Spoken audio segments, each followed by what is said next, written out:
అంటే పట్టించుకోవట్లేదు. ప్రమాదం జరిగితే జరగని, నాకెందుకు అనుకుంటున్నాడు. నాకెందుకు అనేది కూడా అదొక రకమైన నిద్ర. మన కళ్ళ ముందు ఒకటి పాడైపోతా ఉంటే నాకెందుకు అనుకోవటం కూడా అది కూడా ఒక రకమైన నిద్ర. మన కళ్ళ ముందు ఆత్మీయతలో లేని వాళ్ళు ఉంటే వాళ్ళ కొరకు భారం కలిగి ప్రార్థించవలసిన నీవు ప్రార్థనాత్మ లేకుండా నిద్రాత్మ కలిగి ఉంటే అది కూడా ప్రమాదమే. నా ప్రియ దేవుని బిడ్డలారా, రాత్రిపూట వచ్చి ఉదయం పూట మనకి మెలుకుని వచ్చేది ఇది భౌతిక సంబంధమైన నిద్ర, ఇది శరీరానికి అవసరం. అయితే ఆత్మ సంబంధమైన నిద్రలో చాలా మంది ఈరోజు క్రైస్తవులు అంటున్నారు, నువ్వు ఆత్మీయంగా నిద్రలోకి వెళ్ళకూడదు. శిష్యులు నిద్రపోతున్నారు, యేసుక్రీస్తు వారు అంటున్నారు, మీరు మెలకుగా ఉండి ప్రార్థన చేయండి, శోధన వచ్చింది, మెలకుగా ఉండి ప్రార్థన చేయండి అన్నాడు. ప్రియమైన దేవుని బిడ్డలారా, ఐతుకు నిద్రలో ఉన్నాడు. అది కూడా ఏ నిద్ర అంట? గాఢ నిద్రాభారం. నా ప్రియ దేవుని బిడ్డలారా, క్రైస్తవులు, విశ్వాసులు, దేవుని బిడ్డలు గాఢ నిద్రలోకి వెళ్ళకూడదు, భారమైన నిద్రలోకి వెళ్ళకూడదు. రోషం కలిగి, పట్టుదల కలిగి, ప్రార్థనాత్మ కలిగి ఉండాలి.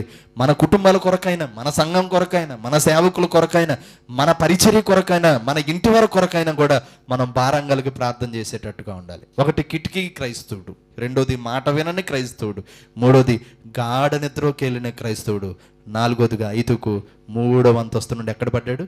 కింద పడిపోయాడు. అప్పుడు పడిపోతాడు కనుక నా ప్రియ దేవుని బిడ్డలారా, పడిపోయాడు, రక్తపు మడుగులో ఉన్నాడు, చనిపోయాడు. ఏమైంది చూడండి. అంతటా పౌలు కిందకు వెళ్ళి అతని మీద పడి కౌగులించుకొని, మీరు తొందరపడకుడి, అతని ప్రాణం అతనిలో ఉన్నదని వారితో చెప్పెను.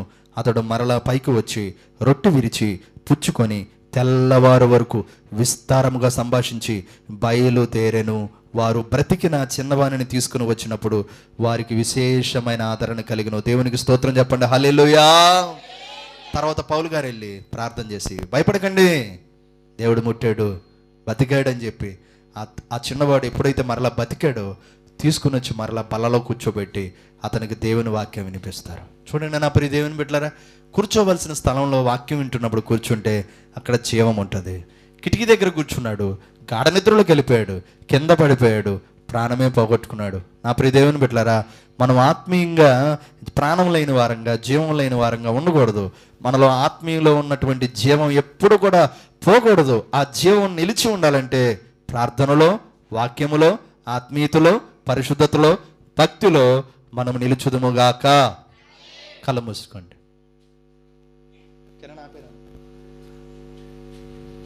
కృపగల దేవా, దయగల